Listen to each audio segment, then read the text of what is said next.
ശശി തരൂരിന്റെ ഒരു ലേഖനം സിംഗപ്പൂർ പോലുള്ള രാജ്യങ്ങളിൽ ഒരു 3 ദിവസമാണെങ്കിൽ ഇന്ത്യയിൽ അത് 24 ദിവസം, കേരളത്തിൽ 36 ദിവസം. ഇപ്പോഴത്തെ സാഹചര്യങ്ങൾ 2 മിനിറ്റ് കൊണ്ട് സ്റ്റാർട്ടപ്പ് തുടങ്ങാൻ പറ്റിയ ഒരു സാഹചര്യമാണെന്നാണ് ശശി തരൂർ പറഞ്ഞത്. അത്രയേറെ മുന്നേറ്റം ഈ നിക്ഷേപത്തിലും ബിസിനസ്സിലും മേഖലയിലും. അതിനെല്ലാം കൂടിയുള്ള മറുപടിയാണ് ഞാനിപ്പോൾ പറഞ്ഞത്. അതായത് പിന്നെ എന്ത് മാറ്റം ഉണ്ടെങ്കിലും ആ മാറ്റത്തിൻ്റെ അടിസ്ഥാന കാരണം UDF ഗവൺമെൻറ്റുകളാണ്. ആ മാറ്റങ്ങളെ തടസ്സപ്പെടുത്തിക്കൊണ്ടിരുന്നത് ഇടതുപക്ഷ നയമാണ്. തിരുത്തൽ വേണ്ടിയിരുന്നത് അവിടെയാണ്, ആ ഇടതുപക്ഷ നയത്തിനാണ്. അതിന് തിരുത്തൽ വരുമ്പോഴാണ് ഇൻവെസ്റ്റ്മെൻറ്റ് അറ്റ്മോസ്ഫിയർ വരിക എന്നുള്ള മറുപടി അതാണ്. എന്ന് പറഞ്ഞാൽ ഇപ്പോൾ പിന്നെ കുറച്ചും കൂടി എളുപ്പമായിട്ടുണ്ടെന്ന് ഒരാൾ പറഞ്ഞാൽ അതിൻ്റെ കാരണം എന്ന് പറയുന്നത് അപ്പം ഇങ്ങോട്ട് വന്ന് ചാടിയതോ അല്ലെങ്കിൽ അപ്പം വെട്ടിയ ഇടിക്ക് മുളച്ചു പൊന്തിയ ഒരു കൂണല്ല കേരളത്തിലൊന്നും.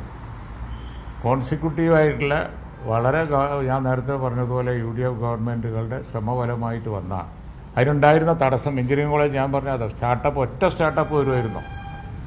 എഞ്ചിനീയേഴ്സ് ഇല്ലെങ്കിൽ ഒറ്റ സ്റ്റാർട്ടപ്പ് കേരളത്തിലുണ്ടാവുമായിരുന്നു. ഇപ്പോൾ സ്റ്റാർട്ടപ്പ് വലിയ നേട്ടമാണെന്ന് പറയുന്നു. പക്ഷേ എവിടുന്ന സ്റ്റാർട്ടപ്പ് ഉണ്ടാകുക? എഞ്ചിനീയേഴ്സും ഇല്ല, ടെക്നോളജി വിദ്യാഭ്യാസം തന്നെ ഇല്ലെങ്കിൽ ഇവിടെ വല്ലതും ഉണ്ടാവുമോ? അത് തുറന്നു കൊടുത്തത് ആരാ? ഞങ്ങളാണ്. ആകെ 1-2 എഞ്ചിനീയറിംഗ് കോളേജും 1-2 മെഡിക്കൽ കോളേജും വെച്ച് കളിക്കുകയായിരുന്നു കേരളത്തിൽ. അതിനുവേണ്ടിയായിരുന്നു വമ്പിച്ച രക്തരൂക്ഷിതമായ സമരങ്ങളൊക്കെ. ഇതിനൊക്കെ അടിത്തറവാക്കിയത് UDF സർക്കാരാണ് എന്നുള്ളത് UDF നേതാക്കളെ പോലും ബോധ്യപ്പെടുത്താൻ കഴിഞ്ഞിട്ടില്ല. അതോ ഇപ്പോഴത്തെ PR വർക്കിൽ ഇടതുപക്ഷം ചെയ്യുന്നതാണ് യഥാർത്ഥ വികസനം, അല്ലെ സ്റ്റാർട്ടപ്പ് സംരംഭങ്ങൾ എന്ന് പറയുന്നതാണ്? അല്ലെ ശശി തരൂരിനെ പോലെ ഒരാൾ ഇതിനൊക്കെ അടിത്തറവാക്കിയത് UDF ആണ് എന്ന് പറഞ്ഞിട്ടായിരുന്നു തുടങ്ങേണ്ടിയിരുന്നത്. അതിനുശേഷം ഫേസ്ബുക്കിൽ മഞ്ഞാടി സർക്കാരിന്റെ കാലത്തും കുഞ്ഞാലിക്കുട്ടി വ്യവസായം ഇന്ന് അദ്ദേഹം പറഞ്ഞു അല്ല ഇപ്പൊ പറഞ്ഞിട്ടുണ്ടല്ലോ. അതങ്ങനെ ഇപ്പൊ പറഞ്ഞിട്ടുണ്ട്. അത് വേണ്ട കാര്യങ്ങളങ്ങ് പബ്ലിഷ് ചെയ്താൽ മതി, അപ്പൊ ശരിയാവും. ഇന്നിപ്പോൾ അദ്ദേഹം പറഞ്ഞിട്ടുണ്ട് കേരളത്തിൽ ഗ്ലോബൽ മീറ്റ് നടത്തിയത് ആന്റണി ഗവൺമെൻറ്റിൻ്റെ കാലത്താണ്. അതുപോലെ തന്നെ ഈ മാറ്റങ്ങൾക്ക് പ്രധാനമായി പിന്നെ ചുക്കാൻ പിടിച്ചത് ഉമ്മൻചാണ്ടിയാണ്, കുഞ്ഞാലിക്കുട്ടിയാണെന്നൊക്കെ പറഞ്ഞിട്ടുണ്ട്. നിങ്ങൾ വേണ്ട പ്രാധാന്യം കൊണ്ട് ഇന്നലത്തെ അതേ പ്രാധാന്യം ഇന്ന് കൊടുത്താൽ മതി, അപ്പം ശരിയാവും. ഏതാ? ഇല്ല, ഞങ്ങൾ ബന്ധപ്പെടാനൊന്നും പോയില്ല. ഞങ്ങളത് ബന്ധപ്പെടാൻ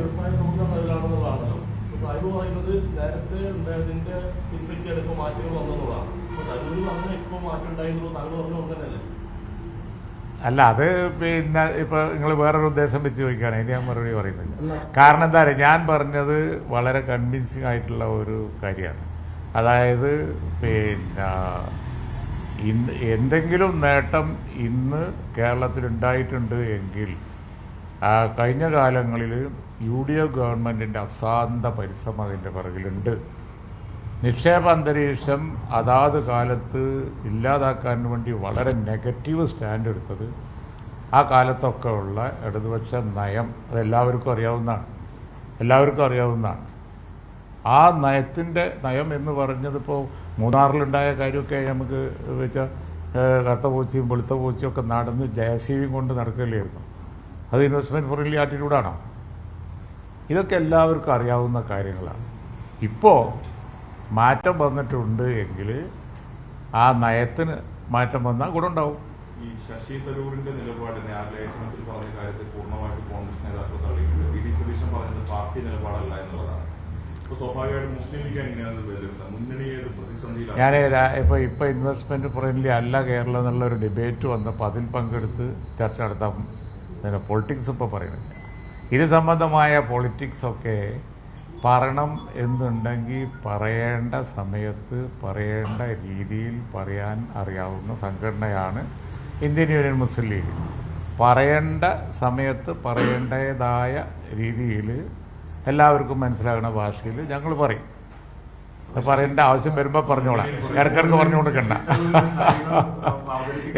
ഇടയ്ക്കിടയ്ക്ക് പറഞ്ഞുകൊണ്ട് നിൽക്കേണ്ട ആവശ്യമില്ല. ഒറ്റ ചോദ്യം, താങ്കളുടെ അഭിപ്രായത്തിൽ കേരളം നിക്ഷേപ സൗഹൃദ സംസ്ഥാനമാണോ? അന്തരീക്ഷമാണോ ഇപ്പോൾ ഇവിടെ? ഇനി ഒറ്റ വാക്കിലൊരു മറുപടിയും പറഞ്ഞ് അത് ഇത് പിന്നെ ഇന്റർപ്രറ്റ് ചെയ്ത് വേറെ എന്തെങ്കിലും ആക്കാനുള്ള മറുപടി എൻ്റെ അടുത്ത് കിട്ടലില്ലല്ലോ. അത് ഇനിയും കിട്ടും. അത് മെനക്കെടണ്ട. നിങ്ങളെ ട്രാപ്പ് എനിക്ക് നല്ലപോലെ അറിയാം. അതുകൊണ്ട് അതിന് നിൽക്കണ്ട. ആ ഡിബേറ്റിൽ ഞാൻ പങ്കെടുക്കില്ല. ഞാൻ പറയാൻ ഉദ്ദേശിച്ചത് വളരെ ക്ലാരിറ്റിയോട് കൂടി ഞാൻ പറഞ്ഞിട്ടുണ്ട്. കോൺസിക്യൂട്ടീവായ UDF ഗവൺമെൻറ്റുകളാണ് പിന്നെ കേരളത്തെ പതുക്കെ ആണെങ്കിലും പിച്ച വെച്ച് മുന്നോട്ട് കൊണ്ടുപോയത്. തടസ്സം ഉണ്ടാക്കാൻ നോക്കിയതും നെഗറ്റീവ് സ്റ്റാൻഡ് എടുത്തതും പ്രതിപക്ഷമാണ്, അന്നത്തെ പ്രതിപക്ഷമാണ്. അതിന് മറികടന്ന് അതിന് ഏറ്റവും നല്ല ഉദാഹരണമാണ് എഞ്ചിനീയറിംഗ് കോളേജുകളും പ്രൊഫഷണൽ കോളേജുകളും പ്രൈവറ്റൈസ് ചെയ്ത് ഞങ്ങൾ കൊണ്ടുവന്നത്. അല്ലെങ്കിൽ സ്റ്റാർട്ടപ്പും ഉണ്ടാവില്ല, IT ഉണ്ടാവില്ല, വ്യവസായം ഉണ്ടാവില്ല, ഇപ്പോൾ പറയുന്ന ഒരു നേട്ടവും ഉണ്ടാവില്ല. പിന്നെ വ്യവസായ രംഗം അപ്പാടെ മെച്ചമൊന്നുമല്ല. പുതുതായി വന്ന സാങ്കേതിക വിദ്യകളാണ്. അതുപോലെ തന്നെ UDF ഗവൺമെൻറ്റുകളുടെ ശ്രമങ്ങളുമാണ് കാര്യങ്ങൾ ഇവിടെയെങ്കിലും എത്തിച്ചത്.